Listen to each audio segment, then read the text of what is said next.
Bienvenidos a un nuevo podcast, mi nombre es Emilia, bienvenidos a este canal donde exploramos cómo cada factor de nuestro espacio puede nutrirnos e impulsarnos hacia nuestros objetivos. Si alguna vez te pasó que vas a elegir un mueble o agregar algo nuevo a tu espacio y no sabes bien qué medidas tomar como referencia para que todo se vea más armónico, o sentís que alguno de tus espacios no transmite esa sensación de belleza, pero no sabes cómo mejorarlo, hoy vamos a tocar un tema muy importante para lograrlo. Hoy vamos a hablar de la proporción áurea. No solo es una fórmula universal para la belleza y hace que tengamos la sensación de que todo encaja de forma armoniosa, sino que tiene el poder de influir para bien en cómo nos sentimos en un lugar. Y hoy vamos a desvelar por qué y cómo aplicarla. En la descripción te dejo los minutos en los que va a estar cada parte de este podcast. Vamos a ver primero qué es la proporción áurea. Hay un número que a lo largo de la historia se le asignó muchos nombres: el número áureo, dorado, divino, el número de oro, de Dios, que se lo representa con la letra griega Phi, P-H-I. Y Phi es un número irracional, no podemos expresarlo de forma exacta, porque tiene infinitos decimales que van variando. Pero para simplificarlo vamos a quedarnos con que su valor es de 1,618. Phi representa una proporción entre dos elementos. Entonces, por ejemplo, algo que es proporcionalmente áureo, como un rectángulo áureo, quiere decir que una de sus medidas es 1,618 veces más grande que su otra medida. Este número se usó por milenios como un parámetro de proporción, ¿sí? En las artes, en la arquitectura, el diseño, sobre todo en la antigua Grecia y el Renacimiento italiano. Incluso también se dice que se usó en la pirámide de Giza en Egipto. Pero ¿por qué esta proporción se usó tanto? ¿Por qué le llaman la proporción divina? Se dice que la usaron porque buscaban generar armonía y belleza. Pero aunque es verdad, va más allá, ¿sí? Se dieron cuenta de que esta proporción está presente en todo el cosmos. Es una especie de constante, una especie de orden oculto que rige el universo, ¿sí? Desde las galaxias hasta la naturaleza y nuestro propio cuerpo. Les voy a dar algunos ejemplos, aunque puede variar entre personas y cumplirse de forma no exacta, pero sí muy aproximada. La proporción que hay entre nuestro antebrazo y nuestra mano es una proporción áurea. ¿Cómo lo sabemos? Si dividimos el largo de nuestro antebrazo por el largo de nuestra mano, nos da un valor aproximado a Phi, a 1,618. Lo mismo pasa con nuestro cuerpo entero. Si dividimos nuestra altura total por la medida que hay desde nuestro ombligo hasta la planta de los pies, también nos da aproximadamente Phi. Sobre todo Phi está en la proporción entre las medidas de los huesos de nuestras manos, ¿sí? Las falanges y los huesos metacarpianos. Y si nos vamos a lo micro, incluso está presente en la estructura de nuestro ADN. Y luego tenemos la sucesión de Fibonacci, que es una serie numérica que sigue la proporción áurea de manera casi exacta, en la que cada número es la suma de los dos anteriores. Es la que le da el origen a la espiral áurea, ¿sí? Entonces, al organizar en espiral cuadrados con dimensiones según esta serie y agregar una curva en cada uno, se forma ese famoso caracol o espiral, ¿sí? En internet pueden encontrar imágenes, seguro se entiende mejor así viéndolo. Y también tenemos muchas manifestaciones en nuestro universo de esta espiral. Se da, por ejemplo, en las espirales que forman muchas galaxias, en fenómenos como los huracanes, en animales como el molusco Nautilus, que existe hace más de 500 millones de años, y en plantas hay muchos ejemplos, en el centro de los girasoles, o en las margaritas, en el romanesco, en la aloespiral, ¿sí? O en las piñas de las coníferas, a las que le llamamos pinos. Bien. Y ahora pasamos a la segunda parte del podcast. Vamos a hablar de por qué es importante llevarla a nuestros espacios.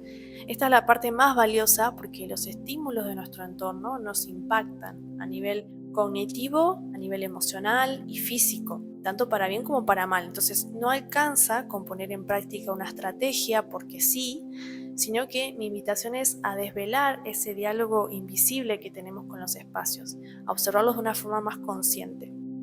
Vamos a hablar del impacto de la proporción áurea en nuestra percepción desde la biología evolutiva, la psicología, la neurociencia, que es lo que le va a dar sentido a las estrategias de las que vamos a hablar más tarde. Gustav Fechner fue un psicólogo que proporcionó la primera evidencia de nuestra preferencia por los rectángulos de proporción áurea, o sea que si dividimos su largo por su ancho nos da phi.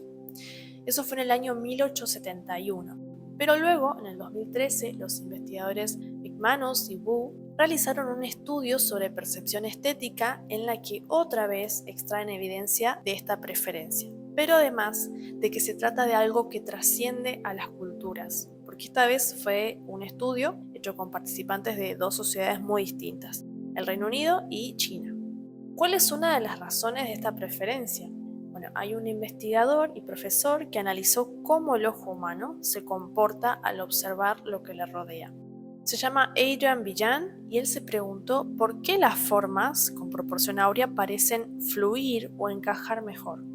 Y encontró que los humanos examinamos el mundo a través de una pantalla, entre comillas, rectangular, de una proporción muy cercana a la áurea. Entonces, tiene que ver con nuestro sistema visual, con cómo están estructurados los mecanismos de la retina. Y concluyó en que esta proporción es la mejor configuración. ¿Por qué? Porque nuestros ojos y nuestro sistema la capta y asimila de forma más eficiente, más rápida y con menor esfuerzo cognitivo. Es decir, que permite que fluya mejor la información, ¿sí? Desde la imagen o objeto que estamos observando hasta el cerebro. Esa es una de las razones por las que nos resulta una proporción más agradable a la vista. Pero vamos a ir un poco más profundo. ¿Cuál es la razón primordial por la que resonamos con esta proporción? Nosotros, los seres humanos, tenemos una afinidad innata por la naturaleza en general, ¿sí? Es a lo que le llaman biofilia. Edward Wilson fue quien desarrolló este concepto en 1984. Y nuestra preferencia por el factor naturaleza es una de las pocas preferencias, si no la única, que está comprobadísima científicamente. O sea, muchas veces hay preferencias que caracterizan solo a ciertas culturas y no podemos generalizarlas. Bueno, en este caso sí es prácticamente común a todas las culturas.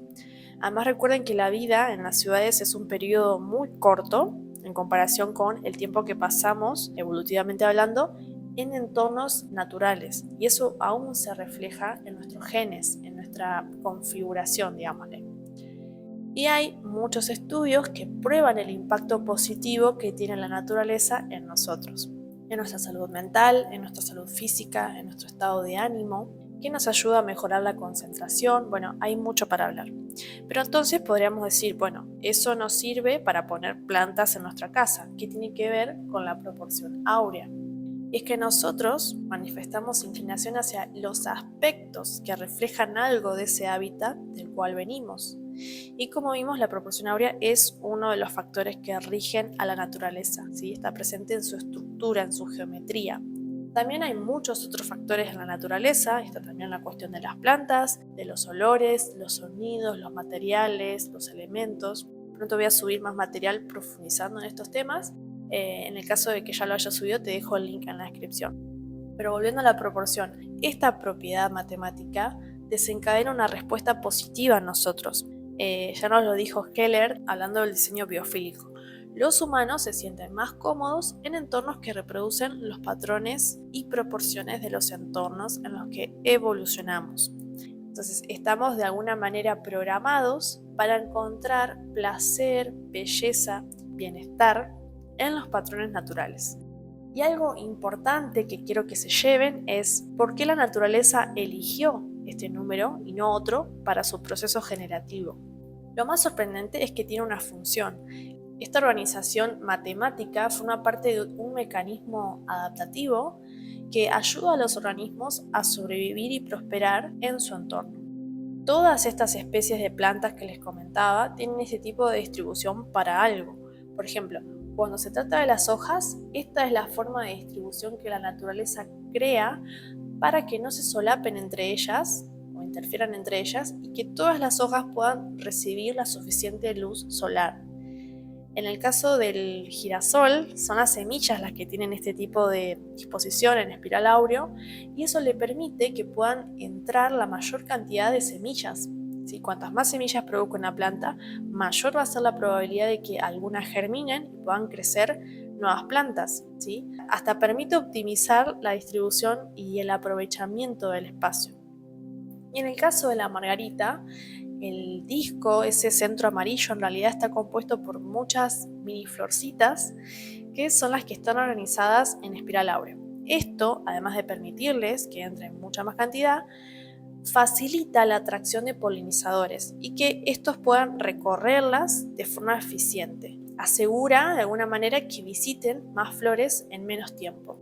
En otros casos, por ejemplo como ocurre con la aloe espiral, las hojas están organizadas de esta manera para que llegue la mayor cantidad de agua de lluvia posible hacia el centro de la planta, a las raíces. Incluso se ha hablado de que la proporción áurea en el cuerpo humano favorece nuestra biomecánica. Entonces, para concluir, no es casualidad que la encontremos en la estructura de una planta que crece fuerte y sana, ¿sí? La proporción áurea no es solo una expresión de belleza, sino una manifestación de la creación, desde el macrocosmos hasta el microcosmos. Estos patrones posibilitan y expanden la vida y nos resuenan profundamente porque nuestro diseño está hecho para responder a ellos, ¿sí? Aunque sea de forma inconsciente. Entonces, al integrarla en nuestros espacios, creamos un entorno basado en la belleza y la armonía de la propia vida y por lo tanto en el bienestar. Entonces, vamos a aplicar este principio universal. Hablemos de cómo implementar la proporción áurea en nuestros espacios. La lógica es la siguiente. Este tipo de orden y proporción que tiene la naturaleza, lo que vamos a hacer es llevarlo a nuestro espacio mediante distintas estrategias. Tenemos dos tipos de estrategias, podemos usar ambas. Uno tiene que ver con cada elemento en sí mismo y el otro con la relación entre distintos elementos, con el conjunto.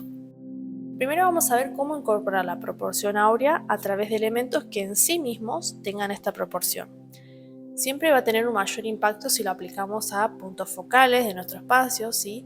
En esos elementos que primero notamos cuando entramos a un espacio, que destacan por su material, por su tamaño, su diseño, su color, etc. Vamos a buscar que la relación de proporción que hay entre el alto y el ancho, o entre el ancho y el largo, de ese elemento sea de 1,62. Vamos a redondear el valor de phi, puede ser 1,6 también. Esto podemos aplicarlo principalmente en elementos que tengan una forma rectangular, ¿sí? Como puede ser un cuadro, un mueble, una alfombra, un panel divisorio, pero también en algunos elementos que tengan, por ejemplo, una forma ovalada, ¿sí? Como podría ser un espejo, y también podría funcionar incluso en una lámpara de mesa. Y paréntesis, a diferencia de un cuadro, en un mueble percibimos más sus distintas caras, entonces al calcular sus dimensiones vamos a priorizar la superficie más visible o protagonista. Por ejemplo, en una mesa tendríamos en cuenta la vista superior donde apoyamos los objetos, ¿sí? En un aparador, la vista frontal, donde suelen estar las puertas o cajones, porque son las superficies que vemos con más frecuencia. En el caso de que vayamos a comprar algo con medidas estándar, ya predefinidas, podemos hacer lo siguiente. Supongamos que quiero incorporar un espejo. Primero seleccionamos 2, 3, 4 opciones de espejos, ya sea porque nos gustan más o porque nos resultan más funcionales. Y de esas opciones vamos a calcular cuál tiene la proporción más cercana a la áurea. ¿Cómo lo hago? Bueno, simplemente dividimos su medida más larga por su medida más corta. La opción que como resultado me dé más cerca de phi, de 1,62, es la opción proporcionalmente más áurea. Si me da 1,5, 1,4, 1,7 sirve, incluso tal vez 1,8 es bastante aproximado. Pero tengan en cuenta que no va a funcionar siempre, porque no todos los objetos tienen una versión cercana a esta proporción. Por ejemplo, un sillón de 4 o más cuerpos nunca va a ser áureo porque ya tiene necesariamente una forma muy alargada, y pasa lo mismo también con cualquier objeto cuadrado. Entonces, esa es la manera de identificar muebles y elementos que tienen una proporción cercana a la áurea. Por otro lado, en el caso de que vayamos a encarar algo a medida, sí lo podemos hacer exactamente áureo. Primero tenemos que tener una de las medidas ya definida, ya sea por una cuestión de funcionalidad o de preferencia. Puede ser el ancho, el alto, cualquiera. Entonces lo que voy a hacer es multiplicar o dividir esa medida por phi para obtener la otra medida. Si la medida que definí es la más corta, la multiplico por phi. Si la medida que definí es la más larga, la divido por phi. Vamos con unos casos concretos. Por ejemplo, en el caso de una mesa de comedor rectangular, si queremos que entren 6 personas, yo necesito que el ancho también es importante, pero sobre todo el largo de la mesa tenga cierta dimensión, que para esa cantidad de personas sería de 1,80 como mínimo, si tenés poco espacio, y si tenés más espacio podría ser de 1,90, de 2 metros, 2 metros 10. Supongamos que decidí que va a tener 1,80 de largo. Como en este caso es la medida más extensa de la mesa, al ancho lo calculamos así. 1,80 dividido 1,62 y me da 1,10 aproximadamente. Entonces una mesa de 1,80 por 1,10 es una mesa áurea. Y está bien porque funcionalmente hablando el ancho óptimo de una mesa para 6 personas varía entre 90, 1 metro, 1 metro 10, 1 metro 20. Si la queremos de 2 metros de largo, hacemos igual, 2 dividido 1,62. Eso me da 1,23. Y ahí puedo redondearlo a 1,20. Si no hace falta hacerlo tan exacto, con que sea aproximado, alcanza. Vamos con otro caso inverso. Por ejemplo, un mueble vertical para almacenaje. Supongamos que tengo un espacio para colocar ese mueble, pero es limitado. Puede ocupar como máximo 90 centímetros de ancho. Entonces, el alto es la variable que voy a ajustar para que sea proporcionalmente áureo. Como la medida que yo decido de antemano esta vez es la más corta, lo que hago es multiplicarla por phi y así obtengo el alto. Entonces hacemos 0,9 por 1,62. Eso me da 1,45 aproximadamente y puedo redondearlo también a 1,5 metros. Tengan en cuenta que en estos ejemplos yo partí desde una necesidad funcional, pero también pueden hacerlo a partir de una preferencia simplemente. Y como última opción dentro de este tipo de estrategia, podemos implementar elementos que sigan el espiral áureo, ¿sí? Por ejemplo, como les comenté, existen varias especies de plantas que siguen este patrón. Podemos tener margaritas o una aloe espiral, por ejemplo. Podemos tener cuadros con obras que estén inspiradas específicamente en el espiral áureo o con alguna fotografía que involucre alguno de estos seres o fenómenos, ¿sí? Como los moluscos. Y podemos tener una pieza de diseño, o sea, tal vez sea un poquito más complicado, pero podríamos tener, por ejemplo, lámparas o candelabros con un diseño que siga la proporción áurea. O también podría ser una pieza artística. Bueno, ahí les dejo que usen su creatividad. Vamos a ver ahora el segundo tipo de estrategia. En este caso ya no vamos a mirar solo las medidas de un elemento, sino que vamos a observar cómo cada elemento dialoga con otros, ¿sí? Cómo funciona el conjunto. Una forma es aplicar la proporción áurea en la relación entre dos elementos cercanos. ¿Cómo hacemos? Bueno, por ejemplo, para saber la medida de la mesa ratona que quedaría proporcionalmente áurea en relación a nuestro sillón, dividimos el ancho del sillón por 1,62. El resultado, ¿sí?, es el ancho de la mesa ratona. Podemos hacerlo aproximado. O si queremos colocar un cuadro en la pared encima de una cama, o de un mueble, o de un sillón, hacemos lo mismo. Dividimos por 1,62 el ancho de la cama. Y lo que nos da, ese es el ancho del cuadro que quedaría armónico. Muchas veces se utiliza la regla de los 2/3 para definir estas mismas proporciones, y aunque puede funcionar, se basa en una relación de proporción de 2, ¿sí? Lo cual se aleja bastante del número áureo. Si te resulta más fácil usar esa fracción, podrías calcular el ancho de la mesa ratona como 2/3 del ancho del sillón, o sea, dividiendo su ancho por 3 y multiplicando el resultado por 2. Pero para que sea exactamente áurea, el valor sería ligeramente menor que ese resultado, ¿sí? La diferencia no es enorme, pero puede ser de unos 10 centímetros, dependiendo de las dimensiones del mobiliario. Y también puede funcionar de forma vertical, en algunos casos, con las alturas. Por ejemplo, en la relación entre el alto de una lámpara de pie y el alto del sillón, si el sillón tiene 90 centímetros de alto, multiplicamos 0,9 por 1,62 y nos da 1,46, que en este caso es una altura bastante común para una lámpara de pie, pero bueno, ustedes vean, según el caso, la idea es tener en cuenta también la funcionalidad. Y también podemos aplicar esto mismo en el conjunto de objetos que colocamos sobre una mesa o un mueble, jugando con las alturas. Y finalmente vamos a ver una estrategia que tiene que ver con la configuración espacial, ¿sí? Con cómo funciona todo el conjunto de una habitación. Vamos a usar una regla, en este caso la traigo porque es una regla que se basa en una proporción muy cercana a la áurea. Se llama la regla del 60-40. Son porcentajes, ¿sí? Hay un total que se divide en dos partes. Una parte representa el 60% y la otra el 40%. ¿Dónde está la proporción áurea? Bueno, la parte mayor es 1,5 veces más grande que la parte menor. ¿Sí? 60 dividido 40 nos da 1,5. Entonces, se basa en 1,5, que es un valor muy aproximado a phi. Es una forma de redondear para que sea más simple de aplicar. Y tenemos varias formas de implementarla. Les doy unos ejemplos. Una es generando un balance entre el espacio vacío y el espacio lleno de una habitación. Lo que vamos a hacer es intentar que el 60% del espacio esté ocupado por mobiliario y otros elementos y el 40% esté despejado, vacío. Ya vamos a hablar de este tema, pero necesitamos vacío también, ¿sí? No solo por una cuestión de funcionalidad, porque si no, no nos podríamos mover y usar bien el espacio, sino también por un tema cognitivo. Entonces, el vacío tiene que ser un elemento más en la composición de un espacio. ¿Cómo me puedo dar cuenta de si logré que mi espacio tenga estos porcentajes?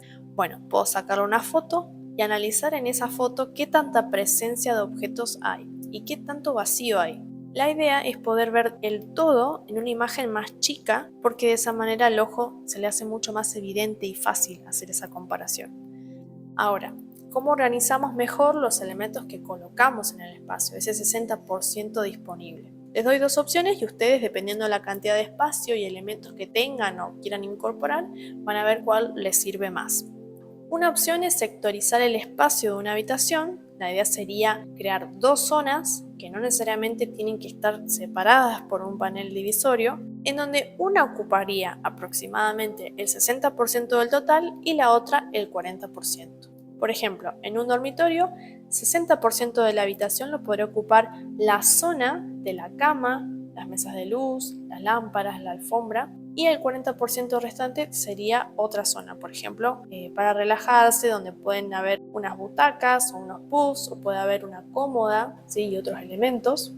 En un living, 60% del total del espacio podría ocuparlo la zona de los asientos, es decir, el sillón, la mesa ratona, una lámpara de pie, etc.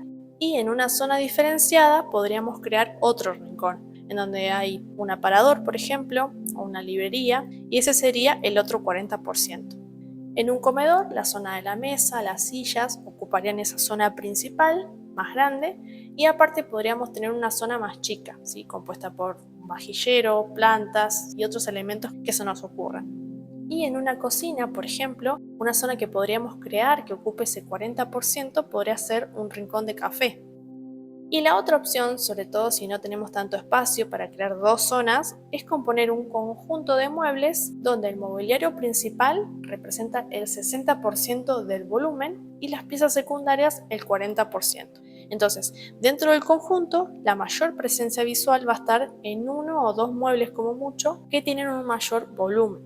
Por ejemplo, el 60% lo ocupa un sillón grande o un sillón junto con un aparador y el 40% lo ocupan elementos más chicos como la mesa ratona, otros asientos complementarios, incluso también detalles que enriquecen el ambiente como una lámpara de pie o piezas de cerámica. En un dormitorio, el 60% lo podría ocupar la cama junto con el respaldo y el 40% las mesas de luz, las lámparas, algún cuadro o planta. Y por ejemplo, en una habitación dedicada específicamente a la lectura, el 60% lo podría ocupar una librería grande y el 40% unos asientos y otros objetos de menor tamaño. Otro ejemplo que les puedo dar es en un comedor, el 60% lo ocupan el conjunto de la mesa y las sillas y el 40% otros elementos complementarios. Obviamente es difícil que nos quede muy exacto, pero la idea es que queremos un balance aproximado a estos porcentajes. Y luego también podemos aplicarlo a los colores, ¿sí? Creando dos grupos de colores o matices. Por ejemplo, nuestra habitación puede estar compuesta por un 60% de elementos y superficies de tonos claros, que generan luminosidad, y el otro 40% por elementos de tonos medios o incluso bajos, ¿sí? Más oscuros, que generan contraste además. O al revés, otra opción es que ese 40% sean elementos en diferentes matices de verde, si por ejemplo nos gustan mucho tener plantas, y que el resto, el 60%, sean colores más neutros. O tal vez el 60% podrán ser tonos tierra, sobre todo si tenemos el piso o el techo de madera, su tono natural. Podemos intercambiar o componer con estos porcentajes como nos guste. Si son tonos que contrastan mejor, se nota más y le aportan más riqueza visual.